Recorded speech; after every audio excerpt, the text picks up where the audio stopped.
Hola, hola chicos, ¿qué tal?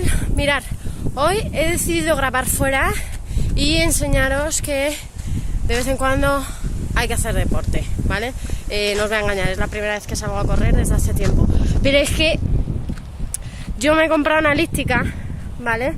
Porque es que hace mucho frío y porque yo ahora quiero ganar musculatura, ¿sabéis? Entonces salir a correr pues te deja como un espárrago. Pero de lo que quiero hablar hoy con vosotros es del tema del deporte. ¿Por qué?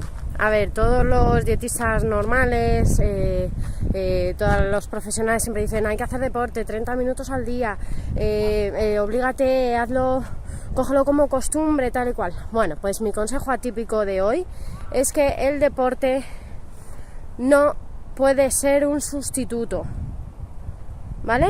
O sea, nunca jamás lo utilicéis como sustituto, porque ya estáis imponiéndoos una obligación y el deporte os tiene que gustar.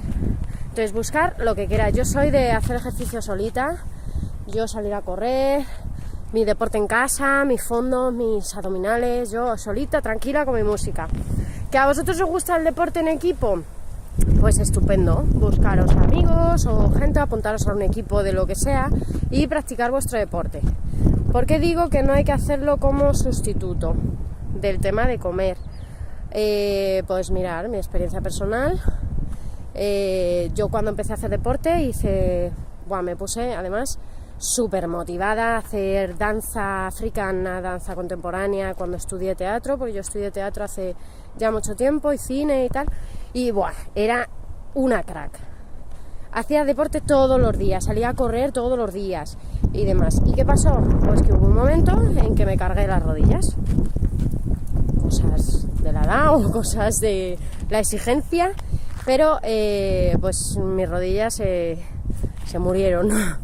Entonces, ¿qué pasó? Pues que dejé de hacer deporte instantáneamente, ya no podía casi ni andar. Y lo que pasó es que volví otra vez al problema, volví a caer, me entró un bajón enorme y tuve que volver a plantearme otra vez el tema del deporte poquito a poco, saliendo a correr poquito, haciendo las cositas, pues eso, como si fuera una ancianita de 80 años, empezando así poquillo a poco y hasta que volví a empezar y ya lo empecé de otra manera. ¿Cómo lo empecé? Pues sin exigirme, sin obligarme todos los días, porque así el día que no puedo hacer deporte, lo que va a pasar es que no me va a pasar nada. Quiero decir, no me voy a sentir culpable, no voy a ir ahí a la comida, porque no va a ser una obligación, sino algo que a mí me gusta y a mí me libera y me mola ver los arbolillos, respirar un poco y tal, ¿sabéis? Entonces, una comparativa que yo hago con el tema del deporte es que yo lo comparo mucho con el tabaco, ¿vale? Mirad, el tabaco y el deporte en realidad se parecen mucho, porque cuando tú empiezas a fumar te pica, te molesta, es incómodo, es asqueroso, y el deporte es igual. Empiezas y es como que te duele, te levantas al día siguiente fastidiado, con agujetas, que no puedes respirar, tal y cual, ¿vale? La diferencia que tienen los dos es que uno pues te trae una toxicidad enorme en el cuerpo y el otro te la quita.